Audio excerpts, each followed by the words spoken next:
Honorable members, take your seats. Millie Adhiambo. Thank you, honorable members. Order. Member for Kilifi. Honorable Millie Adhiambo, take the floor. Millie Adhiambo. Thank you, Mr. Speaker. Mr. Speaker. Order. Millie Adhiambo, take the floor. Order. Thank you, Mr. Speaker. Mr. Speaker. Order. Mr. Speaker, I rise under Standing Order 19A and 20. Mr. Speaker. Hold on, Millie. Honorable members, can we hear Millie Adhiambo? Order, Anjala. Order.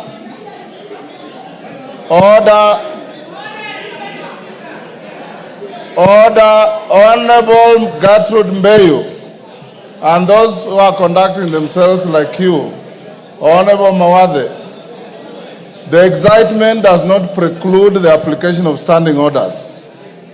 And if I see you getting rowdy again, I'll request you to leave the chamber. Millie Adhiambo. Order. Thank you, Mr. Speaker. Mr. Speaker, I stand under Standing Order 19A and Standing Order 20.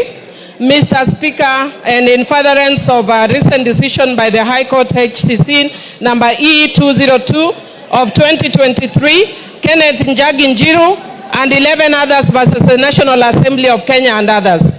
Mr. Speaker, I will not go to the demerits and merits of that matter. I will go to what the court concluded, which is that the Azimio side is the majority. And based on that, Mr. Speaker, again, because I've said I'm not going to the merits and demerits of that decision, Mr. Speaker, I want to just indicate that I have therefore, as the majority party whip of Azimio, today handed over to your office a copy of that decision of the High Court with a letter that we are giving you according to the standing orders, our majority leader as Honorable Junet Mohammed and Honorable Robert Mbui. Mr. Speaker, following the standing orders, Honorable Junet will thereafter then communicate me officially as the minority whip, going by what the standing orders, but yes. A majority whip. Majority. Mr. Speaker, I also stand under Standing Order 90 and had actually consulted you about this. And Mr. Speaker, if you look at the judgment of that court, the court actually infer that because of the position you hold as Speaker and also as Chairman of your party, Mr. Speaker, it is not as party leader of your party, Mr. Speaker, it is not possible for you to be fair. You are going to be conflicted when you are conducting the matters of this House. Mr. Speaker, I therefore humbly request you to step down and mandate Honorable Gladys Boschole to take over in discharging the functions as the Speaker because of your conflict of interest. Mr. Speaker,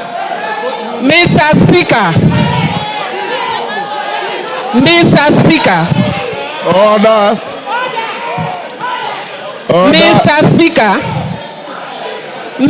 Speaker, in concluding, Mr. Speaker, because I said I'm not going to go to the merits and demerits of the matter, in concluding, I want to urge that as a parliament, we need to obey court rulings and decisions, even when we don't agree with them.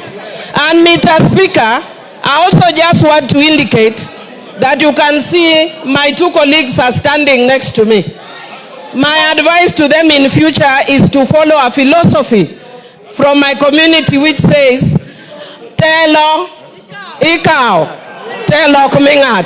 So next time they should do what Honorable Ruku did. Jump if you have to, but take your position the way Honorable Millie has done. Is that part of your point of order? No. Mr. Speaker, I said as an obiter.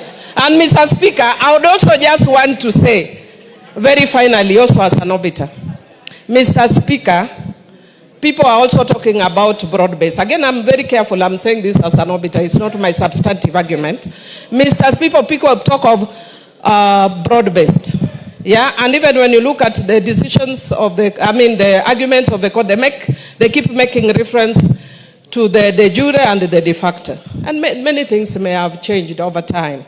And Mr. Speaker, I'd want to say that actually if you look at this side of the house today, we are seeing broad, Mr. Speaker. Mr. Speaker, if we want to see good faith, we want to see if it is also based. It is broad. But based, whether it is based will depend on the decision going forward. Otherwise, we will be told by the court it is hot hair, this broad base is hot hair, wild goose chase, and all those other things, Mr. Speaker. Thank you, Mr. Speaker. I move. Order, members. Order, members. Maintain your silence. Millie Adhiambo has raised 2 points.